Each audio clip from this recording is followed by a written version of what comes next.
Bien-aimés, nous bénissons le Seigneur pour la grâce qu'il nous accorde de pouvoir venir vers toi, t'apporter la bonne nouvelle du royaume.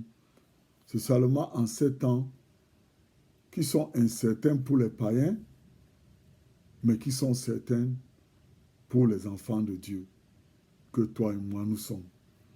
Je bénis le Seigneur pour sa fidélité, pour tout ce qu'il fait pour nous, pour ce mois d'août. Il a été avec nous en juillet, maintenant nous sommes en août. Nous le bénissons parce que 11 000 personnes sont tombées de gauche à droite, mais nous n'avons pas été atteints parce que nous habitons à l'ombre du Très-Haut.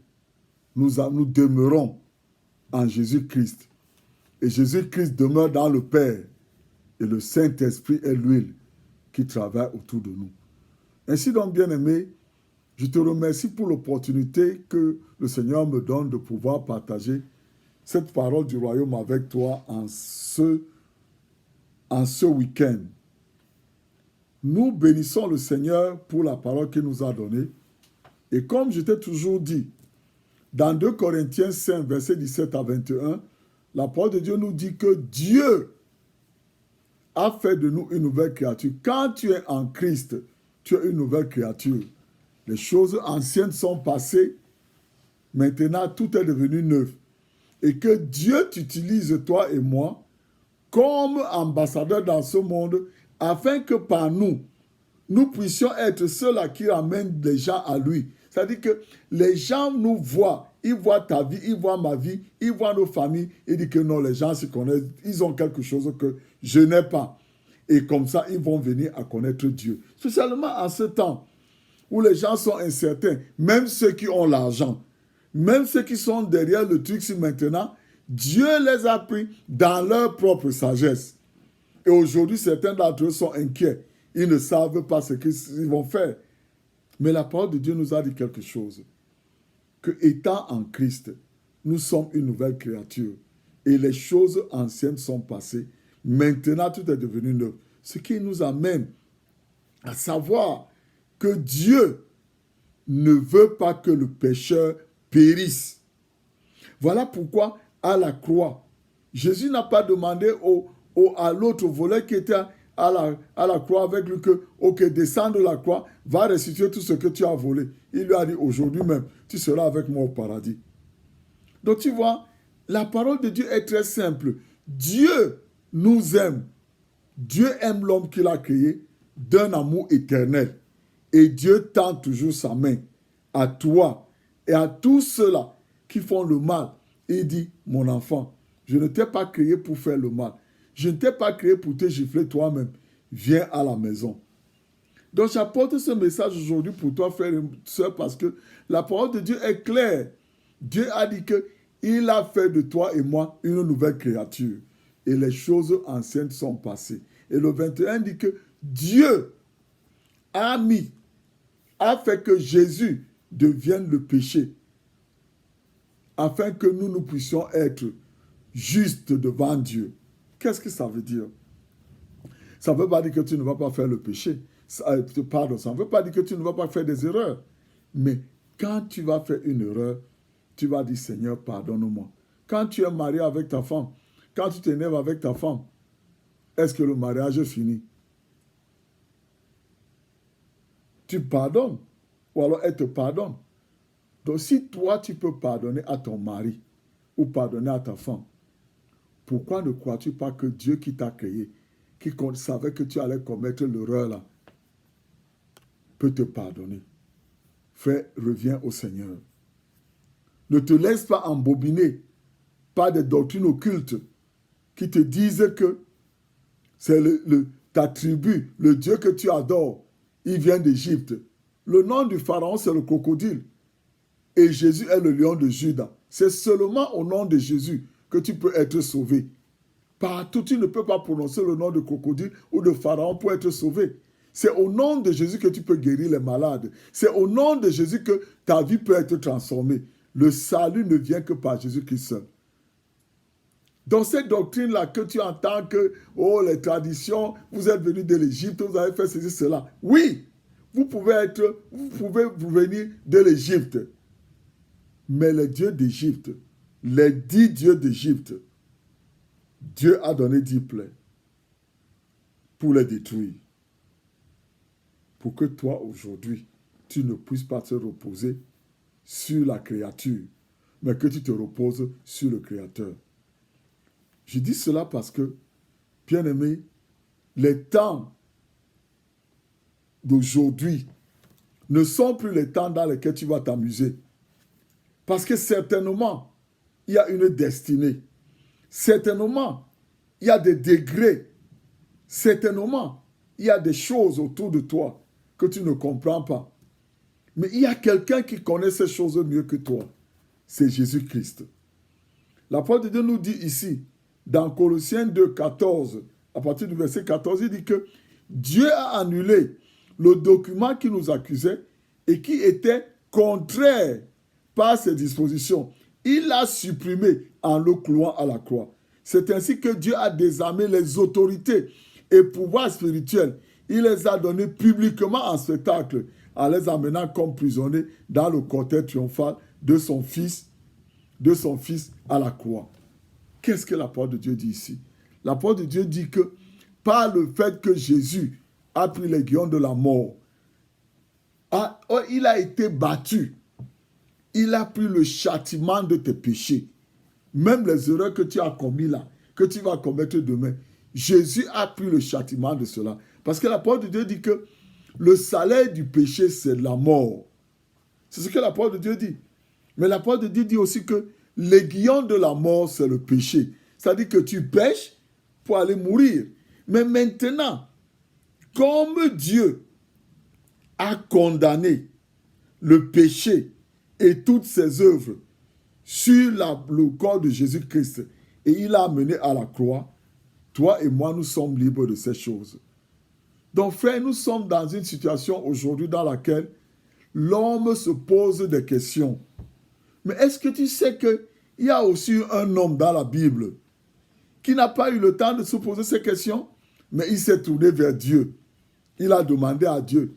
Il a parlé à Dieu. Son cœur avait des problèmes à cause de tout ce qui se passait. Tu peux lire cela dans Genèse 7. Tu remarqueras l'histoire de Noé. Noé était un homme comme nous. Noé a vécu dans ce monde. Son cœur était troublé par la méchanceté des hommes. Son cœur était troublé par les choses que les gens faisaient. Mais il disait toujours aux gens, changez vos vies, Dieu vous aime. Changez vos vies, Dieu vous aime. Jusqu'à ce que Dieu a donné des instructions à Noé. Il lui a dit que je vais détruire tout ce que j'ai créé là. Parce qu'il crée des problèmes. Parce qu'ils ne se respectent pas. Ils se tuent et s'entretuent entre eux. Je vais détruire tout ça. Mais toi, j'ai trouvé en toi de l'intégrité. Qu'est-ce que c'est que cette intégrité? Ça veut dire que Noé avait reconnu que Dieu était celui qui a créé les cieux et la terre. Voilà pourquoi Noé ne faisait que parler. Noé ne faisait que parler. Il disait aux gens, répentez-vous, changez-vous. Vos choses apportent la colère de Dieu. Frères et sœurs, c'est la même chose aujourd'hui. Regardons autour de nous. Qu'est-ce qui se passe? À cause de l'amour de contrôle de l'argent, les gens font des choses pour vouloir faire ce qu'ils ont fait, ce qu'ils veulent faire.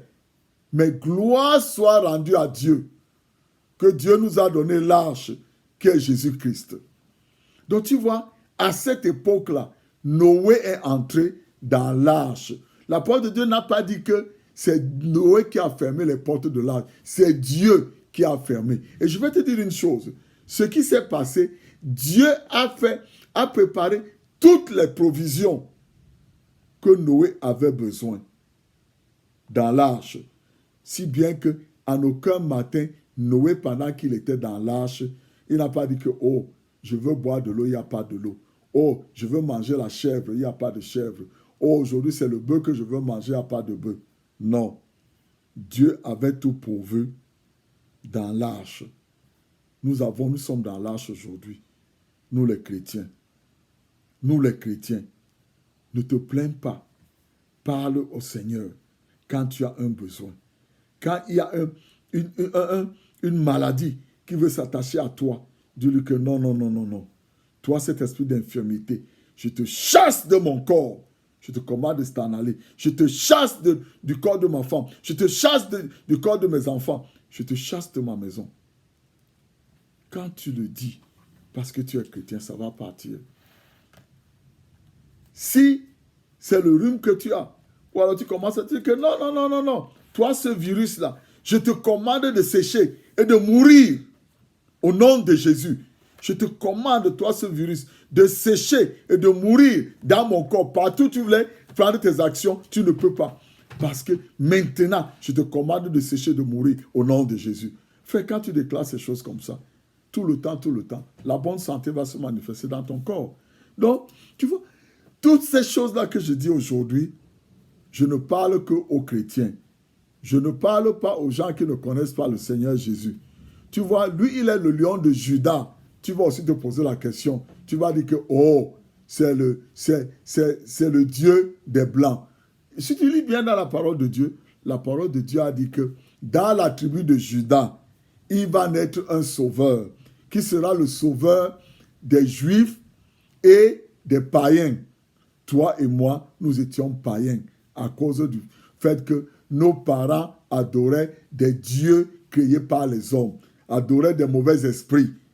Mais aujourd'hui, parce que nous sommes venus au Seigneur Jésus, qui est le lion de la tribu de Juda, c'est lui qui est notre Seigneur. Et il est spirituel. Voilà pourquoi la parole de Dieu nous dit que Dieu nous a bénis avec toutes les bénédictions spirituelles dans les lieux élevés, afin que nous puissions maintenant commander avec notre bouche la manifestation de ces bénédictions dans nos vies. Afin que maintenant nous puissions commander la manifestation de ces bénédictions sur nos épouses, sur notre quartier, sur notre pays. Frères et sœurs, il y a encore le travail à faire. Ne baisse pas tes mains. N'arrête pas de prêcher l'évangile. Parce que Jésus va venir bientôt. Mais c'est Dieu seul qui connaît l'heure. C'est Dieu le Père qui connaît le temps. Jésus même ne connaît pas. Voilà pourquoi il nous demande d'accélérer. Le Seigneur ne veut pas que le méchant meure. Tu connais des gens dans ton quartier, parle-leur de Jésus. Et tu vas voir, leur vie va changer. Donc il est très important, frère, que tu puisses le faire. Je t'ai parlé de tout cela parce que nous sommes dans l'arche. 1000 vont tomber de notre côté, 10 000 à droite. Ça ne va pas nous toucher. Voilà pourquoi je t'ai fait la copie du psaume 91 personnalisé que tu dois lire chaque jour à haute voix. Tu lis ça, ta femme lit, les enfants lisent. Vous lisez ça dans la maison. Et vous allez voir la rétribution du méchant, même dans votre quartier. Et cela va vous aider à répandre l'évangile du salut partout où vous allez. Donc, il est très important, frères et sœurs, que nous puissions nous attacher au Seigneur Jésus, que nous puissions l'inviter dans nos vies, que nous puissions nous réveiller. Réveille-toi du sommeil de la mort qui te faisait que quand tu te réveilles le matin, tu oublies de prier. Tu vas la nuit dormir, tu oublies de prier. Non, frère. Ce temps-ci, ce n'est pas le temps où tu vas oublier quand tu pries, quand tu vas dormir. Ce n'est pas le temps où tu vas sortir de la maison comme une chèvre que le feu poursuit. Tu sors seulement, tu ne remercies pas le Seigneur. Tu ne laisses pas que ta femme te dise que le Seigneur aille avec toi. Ou alors les enfants sortent, tu ne leur dis pas que le Seigneur aille avec toi. Je te couvre avec le sang de Jésus. Les temps sont aujourd'hui difficiles pour les païens. Donc ne laisse pas que toi tu tombes dans le piège que l'ennemi prépare pour les païens parce qu'il veut manger leur chair. Il ne peut pas manger ta chair. Donc ne commets pas l'erreur. Que le Seigneur te bénisse cette semaine. J'ai dit tout ceci. J'ai parlé à ceux-là qui sont chrétiens. Mais si toi qui suis cette vidéo, tu n'as jamais accepté Jésus comme ton sauveur personnel, je ne te demande pas de faire ta liste de tous les squelettes que tu as dans tes tiroirs. Tu lui dis seulement, Seigneur Jésus, je te remercie parce que tu es mon sauveur. Je sais que tu es venu dans ce monde pour sauver les pécheurs que je suis. Pardonne-moi tous mes péchés. Maintenant, je te reçois comme mon sauveur personnel. Si tu l'as fait, maintenant, voilà ce que tu fais. Tu lui dis, Seigneur, parce que Dieu le Père t'a ressuscité en te glorifiant, ou en te ressuscitant, il t'a glorifié en t'élevant, en te sortant de la mort. Aujourd'hui, je reçois le Saint-Esprit avec son baptême. Tu commences à le remercier. Sondolo ma sendere kemola basandala. Mendala basondolo komola basendele mokolondala ma. Lemo sondolo bakandala. Tu vois, dès que tu le remercies que Dieu l'a glorifié et toi tu reçois le Saint-Esprit, tu reçois. Et le Saint-Esprit, c'est ça qui va t'apprendre à mieux comprendre la parole de Dieu. C'est le Saint-Esprit qui va t'aider à avoir des beaux rêves et Dieu va te parler. Et plus tu parles en langue, tu vas guérir ton corps. Plus tu parles en langue, par exemple, avant de lire le psaume 91, tu pries d'abord en langue. Quand tu as prié en langue, après tu ouvres la bouche, tu commences à lire le psaume 91. Tout ce que tu lis dans le psaume 91 maintenant devient une prophétie pour toi et ta famille. Frères et sœurs, que le Seigneur te bénisse. Je ne vais pas terminer cette vidéo sans que nous puissions prendre la communion.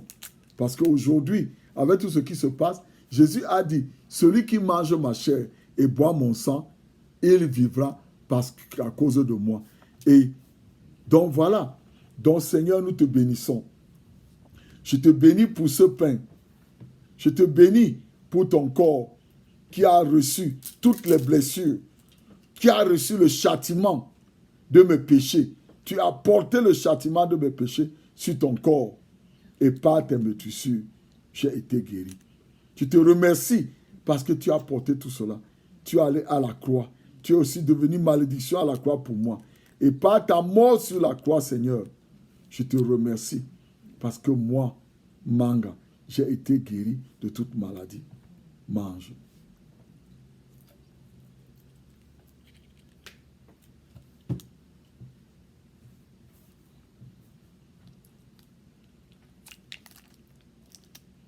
Maintenant, nous prenons la coupe du sang. La parole de Dieu dit que la vie de la chair est dans le sang. Dans l'Ancien Testament, il leur avait dit de ne pas boire le sang. Mais nous, il nous permet de boire le sang parce que dans l'Ancien Testament, il venait les visiter. Si tu bois le sang de Jésus, son esprit habite en toi. Ça vient en toi parce que ça vient dans son sang. Donc tu prends la coupe, tu dis, Seigneur, je te remercie pour cette coupe, qui est la coupe de ton sang que tu as versé pour le pardon de mes péchés. Maintenant, Seigneur, comme tu m'as lavé avec ce sang, maintenant, je bois ce sang parce que par ce sang, je suis devenu juste. Donc je reçois ta vie dans ma vie au nom de Jésus.